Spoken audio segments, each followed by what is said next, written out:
नमस्कार दोस्तों, मैं दीपक है तो राजस्थान पुलिस। आज के इस वीडियो में मैं आपको बताऊंगा कि मैंने एशियल इंजरी के बाद कौन कौन सी देसी दवाइयां या कौन कौन से नुस्खे अपनाए थे जो लगभग सभी अपनाते हैं दोस्तों। कि सब ऑपरेशन से बचना चाहते हैं। मुझे डॉक्टर ने जैसे मेरी MRI देखी थी, ऑपरेशन की सलाह दी थी, मैंने भी यूट्यूब पे काफी चीजें सर्च करी और मैं भी ऑपरेशन से बचना चाहता दोस्तों। तो इसीलिए मैंने आस पड़ोस के 2-3 लोगों ने मुझे बताया कि उस फला जनजाति के वहां आप जाके आप एक देसी दवाई बनवा सकते हैं जिससे हमें आराम हुआ था।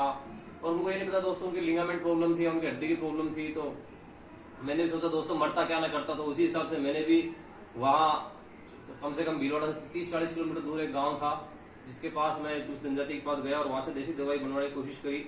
तो उन्होंने मुझे देसी दवाई बनाने के लिए जो निम्न सामग्री मंगाई थी वो ये थी दोस्तों। उन्होंने मुझसे आधा किलो मैदा लकड़ी मंगवाई थी, ये आधा किलो मैदा लकड़ी थी।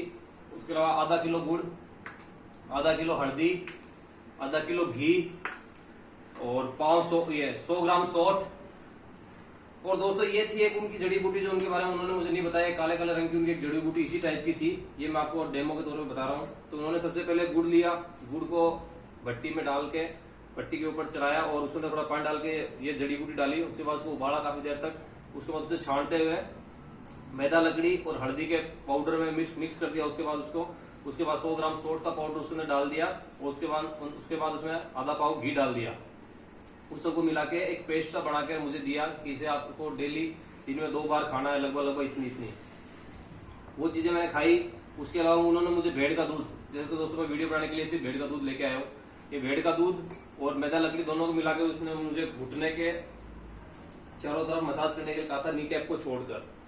तो दोस्तों मैंने ये नुस्खा 6-7 दिन तक करा, पर मुझे इतना कोई विशेष इस नुस्खे से फर्क नहीं पड़ा। लोग कहते हैं कि देसी दवाई से बहुत ज्यादा फर्क पड़ जाता है, पर उनको ये लगता था कि मेरी हड्डी में प्रॉब्लम है, जो कि मेरी हड्डी में प्रॉब्लम नहीं थी दोस्तों, मेरी लिगामेंट में प्रॉब्लम थी। तो अभी देसी दवाई से मुझे लगभग इतना महसूस हुआ कि थोड़ी हल्की सी पैर की स्ट्रेंथ उस टाइम बढ़ी थी। फिर मैंने छोड़ दी क्योंकि गर्मी बहुत ज्यादा करती है, इसलिए मैंने देसी नुस्खे यहाँ 6-7 दिन ही अपनाए थे। और जब मैं इसको भेड़ के दूध को पैर में मसाज करता था तो मेरे यहाँ पे आसपास का पूरा ब्लड फटके और पूरे इस एरिया में फैल जाता था। तो इस प्रकार दोस्तों देसी नुस्खा मैंने अपनाया था। पर लिगामेंट इंजरी में जहां तक मुझे लगता है कि देसी नुस्खा ज्यादा काम नहीं करता है, बिल्कुल भी काम, लगभग 10% मान लो तो काम करेगा। और भेड़ के दूध की मालिश तो हमें उस जगह करनी चाहिए हमारी सूजन वगैरह हो, तो लेकिन ये दर्द को कभी कभी बढ़ा भी देता है।